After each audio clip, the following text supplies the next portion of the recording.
Assalamualaikum warahmatullahi wabarakatuh. Perkenalkan, kami dari kelompok 5 dengan materi tipologi kepribadian Theodore Millon. Perkenalkan, nama saya Aprilia Juliati dengan NIM 305220001 dan teman saya Salsabila dengan NIM 305220002 dan Najwa Ainun Nabila dengan NIM 305220011 dan teman saya selanjutnya yaitu Edi Fatra dengan NIM 305220023.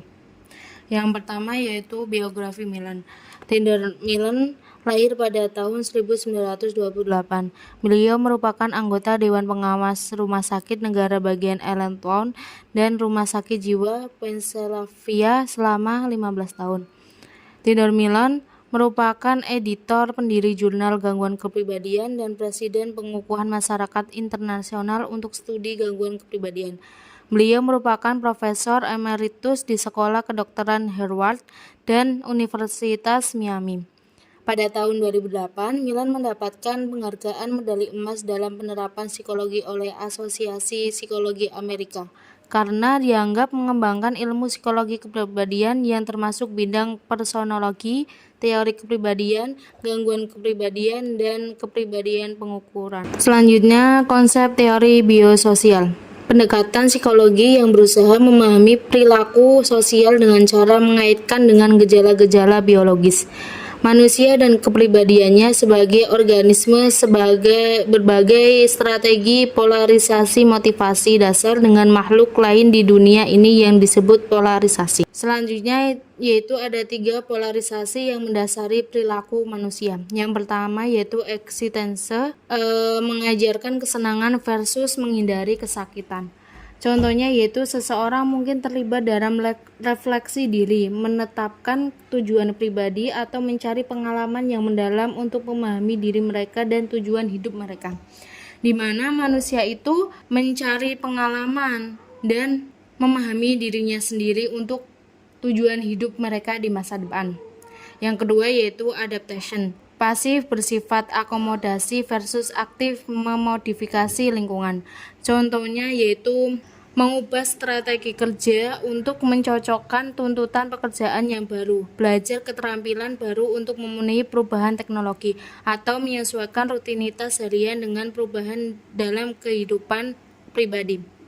Jadi adaptation itu individu terus belajar untuk memenuhi perubahan teknologi agar tidak ketinggalan dengan teknologi yang semakin berkembang masa ke masa. Yang ketiga yaitu replication, berorientasi pada diri atau self versus berorientasi pada lingkungan atau other. Contohnya yaitu dalam konteks ilmiah mencoba untuk mereplikasi suatu penelitian untuk mengonfirmasi hasil sebelumnya. Dalam konteks teknologi membuat salinan cadangan data untuk memastikan keberlanjutan dan keamanan informasi juga dapat dianggap sebagai perilaku replikasi. Jadi replikasi itu yaitu berorientasi pada lingkungan dan pastikan data atau keamanan informasi yang dianggap itu sebagai suatu perilaku replikasi. Selanjutnya yaitu 3 tingkat adaptasi yang berbeda. Yang pertama yaitu normal, adaptif, dan fleksibel, mengubah motivasi sesuai kebutuhan. Yang kedua yaitu tipe, kerentanan terhadap stresor yang berulang karena mengalami defisit dan kemampuan beradaptasi di seluruh motivating aims. Yang ketiga yaitu disorder, mengadaptif, gangguan kepribadian karena tekanan sosial dan internal, umumnya memiliki kemampuan terbatas untuk berfungsi secara memuaskan dalam komunitas. Untuk selanjutnya yaitu ada 15 million personality. Yang pertama ada dependent, pasif, subsistive, yaitu patuh atau penurut untuk berlindung. Terus yang kedua ada independent, pasif, naristik, yaitu merasa diri hebat. Terus ada ambivalent, pasif, kompulsif, yaitu menghindari hukuman. Ada despondent, pasif, atau masochistic, yaitu puas ketika menderita. Ada dejected, pasif, atau schizoi, yaitu tidak bersemangat atau menolak berinteraksi. Ada dependent aktif atau histrionik, yaitu mencari perhatian. Ada independent aktif antisosial, yaitu melanggar aturan. Ada ambivalent aktif atau negativitis, yaitu agresi dilakukan tidak langsung.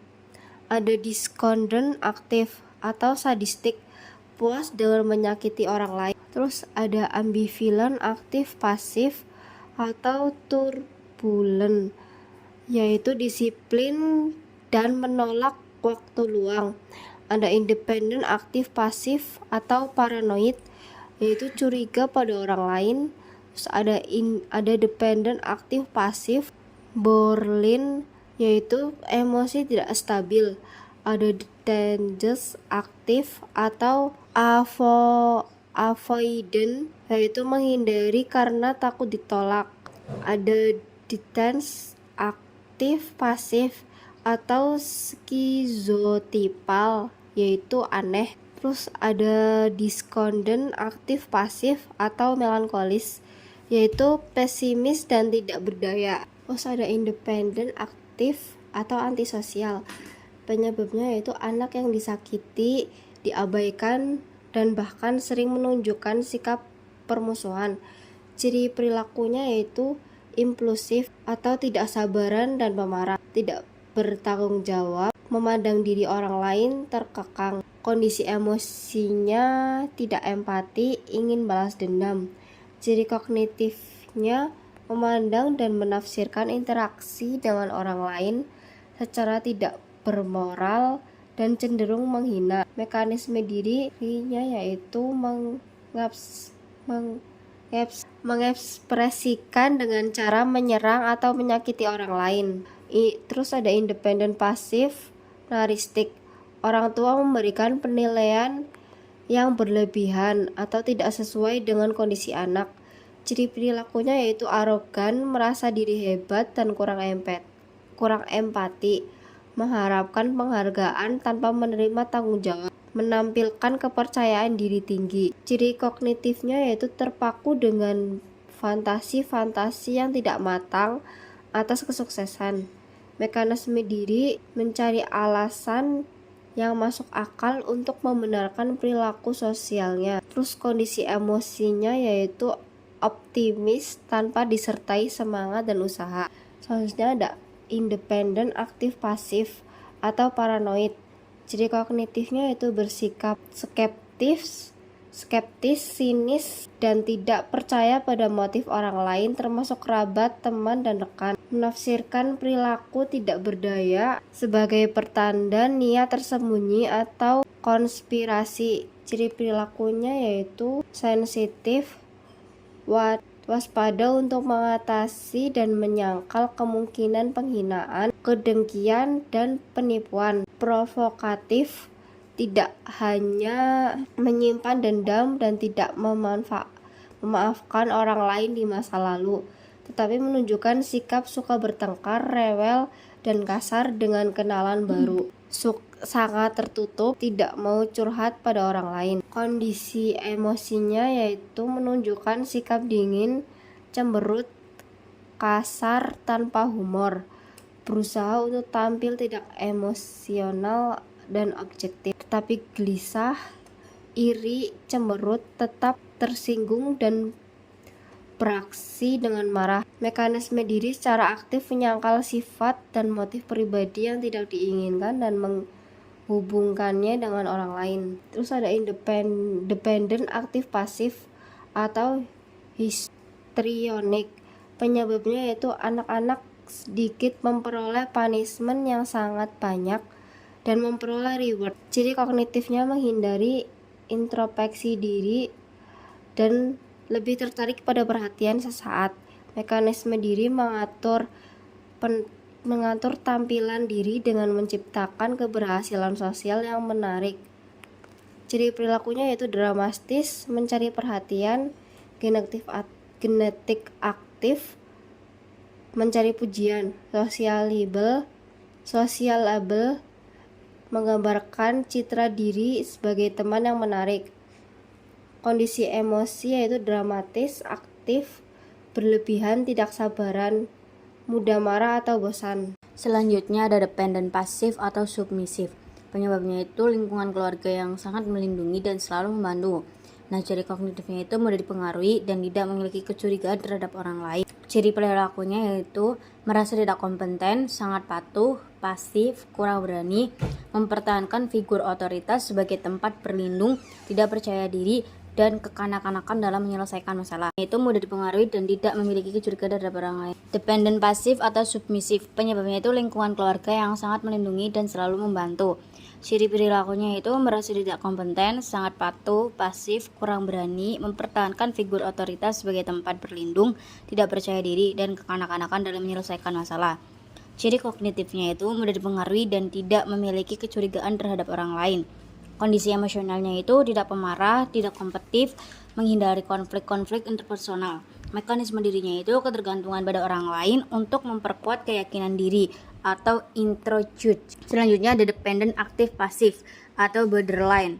Ciri kognitifnya itu pengalaman yang berubah dengan cepat, berfluktuasi, perubahan emosi yang kontras atau sulit mengontrol emosi, pikiran yang bertentangan terhadap diri sendiri dan orang lain.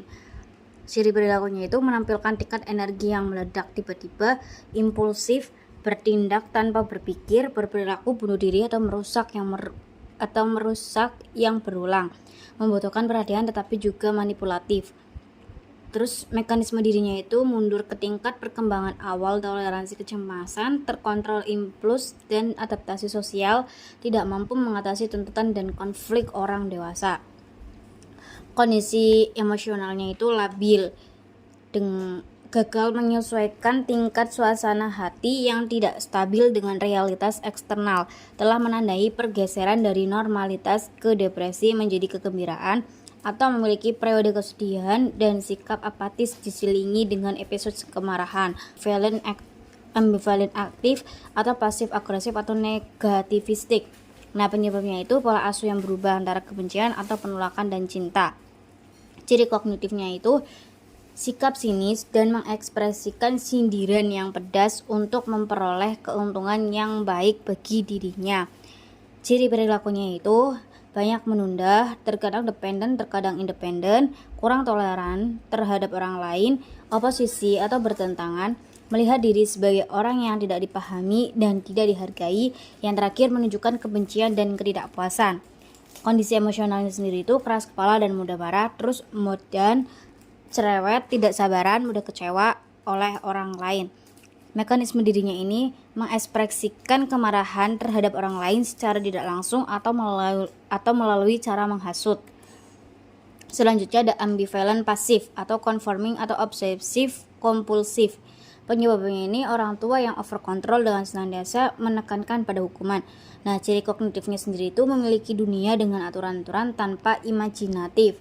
Ciri perilakunya yaitu disiplin, kegiatannya itu teratur, memiliki aktivitas dengan sempurna, penuh rasa hormat, relasi formal, menunjukkan pribadi yang baik, dan melihat diri sebagai orang yang rajin dan takut untuk berbuat salah. Kondisi emosionalnya itu tegang, sering cemberut, perasaan kehangatan terhambat, terus kontrol emosi. Selanjutnya ada mekanisme diri, mengulang-ulang pemikiran dan dihargai sebagai individu dengan disiplin tinggi. Selanjutnya ada ambivalent aktif pasif atau turbulent. Ciri kognitifnya itu membangun dunia dalam hal aturan, regulasi, jadwal, dan hierarki, kaku, keras kepala, dan ragu, dan terutama terganggu oleh ide dan kebiasaan asing atau baru. Mekanisme dirinya ini berulang kali menampilkan pikiran positif dan perilaku terpuji secara sosial, menunjukkan kedewasaan ketika dihadapkan pada keadaan yang menimbulkan kemarahan atau kekecewaan pada orang lain. Ciri perilakunya sendiri itu disiplin sangat struktur dan terorganisir dengan ketat, perfeksionisme, kepatuhannya tidak biasa pada konvensi dan kesopanan sosial, teliti, memandang diri sebagai orang yang mengabdikan diri untuk bekerja, rajin, dapat diandalkan, teliti dan efisien, mengesampingkan aktivitas waktu luang. Ciri emosionalnya sendiri yaitu Solemn atau tidak santai, tegang, tidak menyenangkan dan suram, menahan perasaan hangat dan menjaga sebagian besar emosi di bawah kendali yang ketat. Selanjutnya akan dibahas oleh Edi Fatra. Dataset aktif atau avoidant. Penyebabnya yaitu lingkungan keluarga yang menolak dan bersikap dingin. Yang memiliki ciri yang pertama yaitu khawatir akan dihina oleh lingkungan. Yang kedua, cemas berlebihan. Yang ketiga, tidak percaya pada orang lain, tetapi mengharapkan penerimaan lingkungan. Yang keempat, memandang diri sebagai orang yang terisolasi dan merasa ditolak. Orang tersebut memiliki ciri kognitifnya yaitu sangat terpaku terhadap kesulitan-kesulitan yang dialaminya. Lalu memiliki kondisi emosi yaitu mengalami kebingungan atas ketegangan yang terpendam antara kesedihan dan kemarahan serta keinginan untuk memperoleh afeksi. Selanjutnya yaitu mekanisme diri. Menghadapi masalah dalam bentuk menghindar, menjauh, atau melalui imajinasi atau fantasi. Di sini dapat kita amati dalam tokoh di serial anime yaitu Kabuto. Kabuto ini memiliki permasalahan, dia ditolak oleh keluarga dan memiliki sikap yang sangat dingin sekali. Karena sikap dingin tersebut muncul akibat khawatir akan dihina oleh lingkungan sekitarnya sehingga dia juga dibuang dari lingkungan keluarganya. Lalu memiliki cemas dan berlebihan. Akibatnya dia bergabung kepada klan Orochimaru dan memiliki emosi yang sangat menggebu-gebu dan sangat ingin diakui sebagai ninja yang paling jago atau ninja yang paling hebat. Lalu dia memiliki imajinasi ingin menjadi seorang Orochimaru, yaitu gurunya sendiri. Akhirnya dia merubah bentuknya menjadi seekor ular seperti Orochimaru. Dataset pasif atau schizoid disebabkan oleh relasi dalam keluarga bersifat formal, dingin, tidak menunjukkan kedekatan di antara masing-masing anggota keluarga. Yang pertama yaitu lesuh, lemah, lunglai, lamban, penurunan kemampuan aktivitasnya, menjauh dari orang lain, minat sosial rendah, kemampuan introspeksi diri rendah, kemampuan dalam mengatasi konflik internal lemah. Lalu memiliki ciri kognitif yaitu penurunan kemampuan di bidang kognisi dan memiliki kondisi emosi yaitu flat, afek lemah, jarang menunjukkan kehangatan, tidak mau mengekspresikan emosi. Lalu mekanisme diri yaitu relasi interpersonal dan pengalaman afektif sangat sederhana, ambigu dan bersifat interpersonal atau pemaknaan lebih mekanis atau intelektualisasi. Dalam dataset pasif atau schizoid ini dapat kita amati pada tokoh Boruto. Boruto ini sangat lesuh, lelah, dan sangat lemah. Dibuktikan dalam ketika dia ujian Chunin, dia ini menggunakan alat ninja. Dia tidak mau belajar, inginnya instan saja. Lalu terkesan lamban, terus kemampuan aktivitasnya juga sangat terganggu karena dia merupakan salah satu anak Hokage terhebat dan merasa di dalam dirinya itu sangat formal sekali dan tidak menunjukkan kedekatan di antara masing-masing anggota keluarga karena ayah Boruto yaitu Naruto Uzumaki yang menjadi seorang Hokage jarang sekali pulang ke rumah karena mengurusi urusan desa.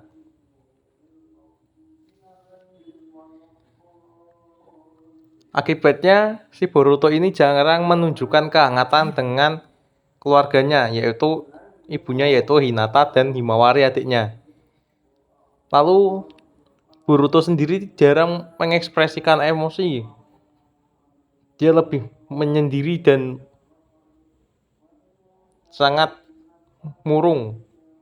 Sehingga ketika dia berlatih ninja dengan teman-temannya, dia selalu menyendiri.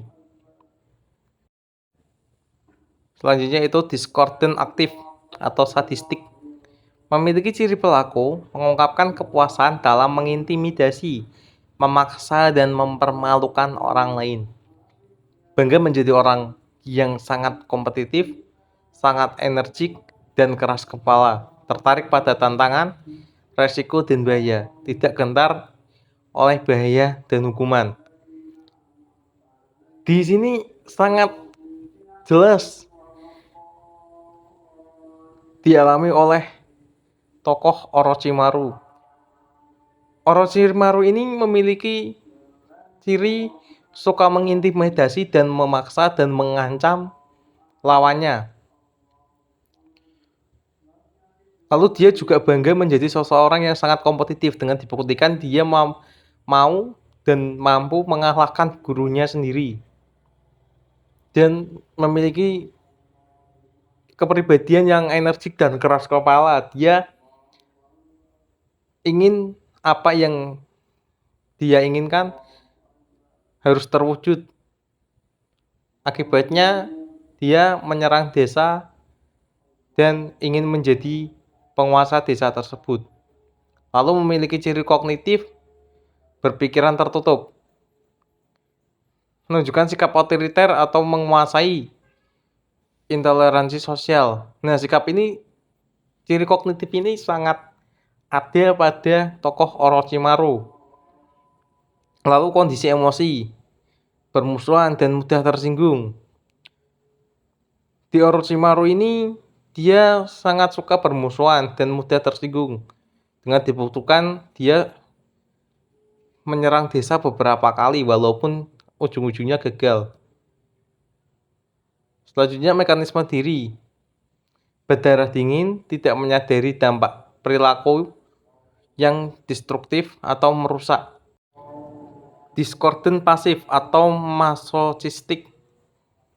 Memiliki ciri perilaku menolak mencari pengalaman yang menyenangkan, menahan diri menunjukkan tanda-tanda menikmati hidup, menerima kesalahan yang tidak pantas atau kritik yang tidak adil, merendahkan diri, fokus pada diri pribadi yang paling buruk, merasa layak untuk dipermalukan atau direndahkan. Dalam kasus ini, dalam ciri perilaku ini sangat relate atau sangat pas dengan tokoh Sakumo Hatake. Sakumo Hatake ini mengalami yang namanya bunuh diri karena dia dikritik dan merasa tidak adil, tidak mendapatkan keadilan dari lingkungannya, dan dia juga dipermalukan dan direndahkan karena dia tidak bisa menjaga misinya. Selanjutnya, memiliki ciri kognitif ragu-ragu dalam mengartikan pengamatan secara positif karena takut dan melakukannya. For your information, Sakumo Hatake ini adalah salah satu ninja yang paling kuat. Akan tetapi si Sakumo Hatake ini mengalami gangguan mental, depresi, karena keraguan-raguannya dalam menjalankan misi dan mengartikan suatu pengalaman yang dia alami itu menjadi berubah karena dia juga takut. Akhirnya misinya juga tidak berjalan dengan lancar. Selanjutnya mekanisme diri. Berulang-ulang mengingat ketidakadilan di masa lalu dan mengantisipasi kekecewaan di masa depan.